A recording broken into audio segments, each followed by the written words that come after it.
सभी भक्तों को मेरी राधे राधे। आज मैं आपको सुनाऊंगी एकादशी का महत्व और उसकी कथा। ये एकादशी बहुत बड़ी एकादशी मानी जाती है। इसको देवशयनी एकादशी, हरिशयनी एकादशी और पद्मा एकादशी इन नामों से भी जाना जाता है। यदि कोई वर्ष भर सारी एकादशियों का व्रत नहीं रख पाता तो साल की 4 बड़ी एकादशियों का व्रत जरूर रखना चाहिए। निर्जला एकादशी, रंगभरनी एकादशी, देवशयनी एकादशी और कार्तिक मास में आने वाली देवउठनी एकादशी। इस दिन कहा जाता है, पुराणों में उल्लेख मिलता है कि भगवान विष्णु 4 महीने के लिए बलि द्वार पाताल लोक में निवास करते हैं और कार्तिक शुक्ल एकादशी को प्रत्यागमन करते हैं। इसी कारण इसे हरिशयनी एकादशी भी कहा जाता है। आषाढ़ मास से कार्तिक तक के समय को चातुर्मास कहा जाता है। इन 4 महीनों में भगवान विष्णु क्षीर सागर की अनंत शैया पर शयन करते हैं। इसलिए कृषि के अलावा विवाह आदि सभी शुभ कार्य बंद रहते हैं। धार्मिक दृष्टि से ये 4 महीने भगवान विष्णु का निद्रा काल माना जाता है।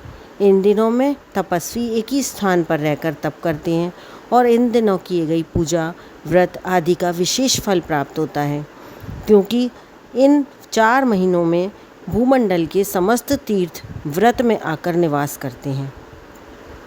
इस व्रत को करने से मनुष्य की सभी मनोकामनाएं पूर्ण होती हैं।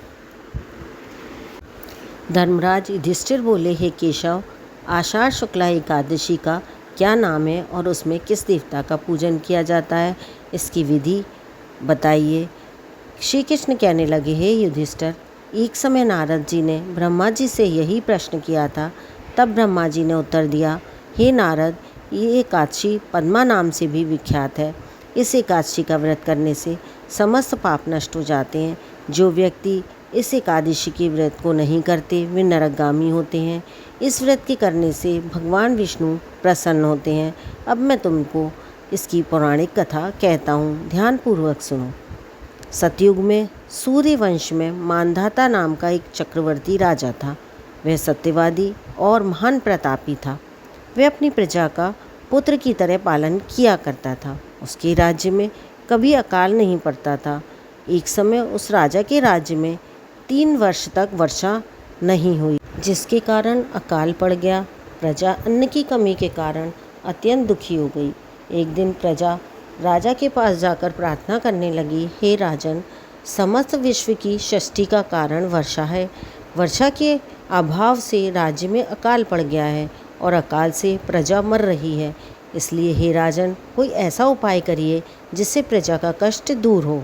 राजा मानधाता कहने लगा, वर्षा न होने से आप लोग अत्यंत दुखी हो रहे हैं, अतः मैं आप लोगों के कष्ट को दूर करने की कोशिश करता हूँ। ऐसा कहकर राजा कुछ सेना लेकर वन की तरफ चल दिया। वह अनेक ऋषियों के आश्रम में भ्रमण करता हुआ अंत में ब्रह्मा जी के पुत्र अंगिरा ऋषि के आश्रम में पहुंचा। वहां राजा ने घोड़े से उतरकर अंगिरा ऋषि को प्रणाम किया। मुनि ने राजा को आशीर्वाद दिया और कुशल क्षेम पूछकर उससे आश्रम में आने का कारण पूछा। राजा ने हाथ जोड़कर विनीत भाव से कहा, हे भगवान, सब प्रकार से धर्म पालन करने पर भी मेरे राज्य में अकाल पड़ गया है। इससे प्रजा अत्यंत दुखी है। राजा के पापों के प्रभाव से ही प्रजा को कष्ट मिलता है, ऐसा शास्त्रों में लिखा है। जब मैं धर्म अनुसार राज्य करता हूँ तो मेरे राज्य में अकाल क्यों पड़ा? अतः मुझे इस अकाल का कारण बताइए। साथ ही प्रजा के कष्ट को दूर करने का भी उपाय बतलाइए। इतनी बात सुनकर ऋषि कहने लगे, राजन, ये सतयुग सब युगों में उत्तम है। इसमें धर्म के 4 चरण सम्मिलित हैं, अर्थात इस युग में धर्म का पूर्ण पालन होता है। सतयुग में केवल ब्राह्मणों को ही वेद पढ़ने और तप करने का अधिकार है, परंतु आपके राज्य में एक शूद्र तपस्या कर रहा है। इसी दोष के कारण आपके राज्य में वर्षा नहीं हो रही है। यदि आप प्रजा का भला चाहते हो तो उस शूद्र का वध कर दो। इस पर राजा कहने लगा कि महाराज, मैं उस निरपराध तपस्या करने वाले शूद्र को किस तरह मार सकता हूँ? आप इस दोष से छूटने का कोई और उपाय बताइए। मैं ऐसा नहीं कर सकता। तब ऋषि कहने लगे, हे राजन, यदि तुम अन्य उपाय जानना चाहते हो तो सुनो। आषाढ़ मास के शुक्ल पक्ष की पद्मा नाम की एकादशी का विधि पूर्वक व्रत करो। व्रत के प्रभाव से तुम्हारे राज्य में वर्षा होगी और प्रजा सुख पाएगी, क्योंकि एकादशी का व्रत सब सिद्धियों को देने वाला तथा समस्त उपद्रवों को नष्ट करने वाला है।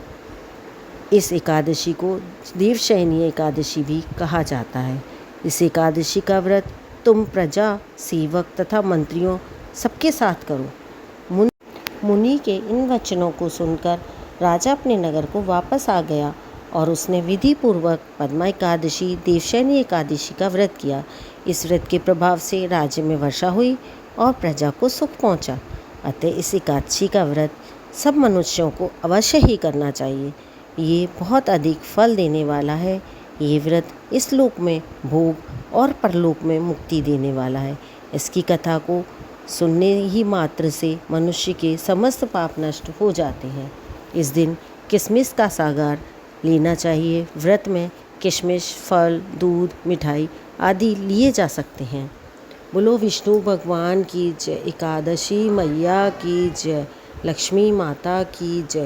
यदि आप हमारे इस चैनल पर नए हैं तो हमारे चैनल को लाइक करें, शेयर करें एंड सब्सक्राइब करें। धन्यवाद।